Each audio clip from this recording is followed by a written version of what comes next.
Antras punktas, mes pradėjome praeitais metais turėjom čia irgi Skirkiškio atstovę, kur labai gražus buvo renginys. Skirkiškių bendruomenės iniciatyva kartu surengėme įspūdingą vasario 16 dienos paminėjimą Europos parke. Renginio šūkis buvo "Padovanok Lietuvai Angelą Sargą". Dalyvavo virš 300 žmonių. Toliau eina tradicinė užgavėnių šventė Balsių mitologiniame parke. Kasmet vis nuotaikingesnė ir sukviečia vis daugiau dalyvių. Nuotraukos iš šios patalpintos Picasso nuotraukų galerijoje, čia yra mūsų tinklapyje, o filmuota medžiaga Balsių forumo skiltyje šventės.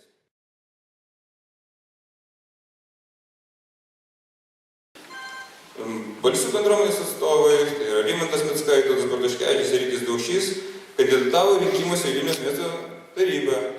Pabandėme tą patirtį.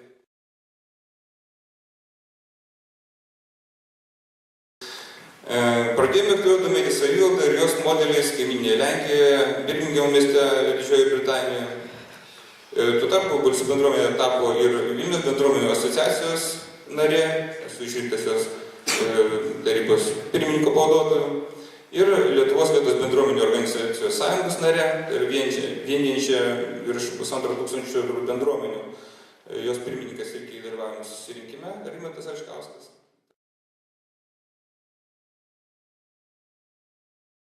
Viena dalis parko tapo aktyvaus laisvalaikio zona.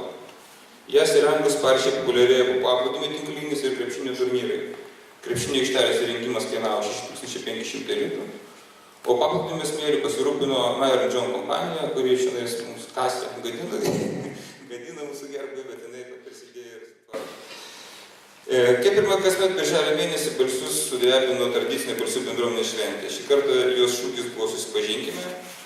Šventė startavo gausių bėgikų būrių 3,3 km distancijoje, bėgo būsimieji Balsių mokyklos moksleiviai, pedagogai, rėmėjai, tėvai, seneliai, šventės svečiai, Seimo nariai bėgo. Mūsų aplankė ir Vilniaus miesto meras Artūras Zuokas, Gintautas Dobravičius, mūsų seniūnas Vaclovas Gulbinovičius, visą laiką aktyvus mūsų švenčių dalyvis,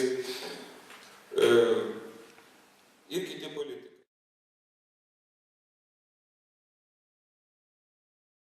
Šventės metu pažymėjome bendruomenės veiklos 10-metį. Mums visiems tikrai yra ko pasidžiaugti, nes daugelis šiandien atvykusių iš tikrųjų dalyvavo nuo pirmos dienos ir matėme iš tikrųjų, kaip keičiasi Balsiai ir kiekvienas žino, kiek tai kainuoja, kiekvienam atrodo nedaug, po trupučiuką, bet štai įvykiai didžiuliai. Pristatėme ateities vystymosi projektų, vizijų ir visuomeninio Balsių daugiafunkcinio centro statybos projektą. Apie jį šiek tiek vėliau gal papasakosim, kadangi tai yra tokia kaip ir vizija, ką mes norėtume padaryti, kad tikrai būtų visiems ir įdomu, ir prasminga, ir turėtume pakankamai nemažai darbo vietų.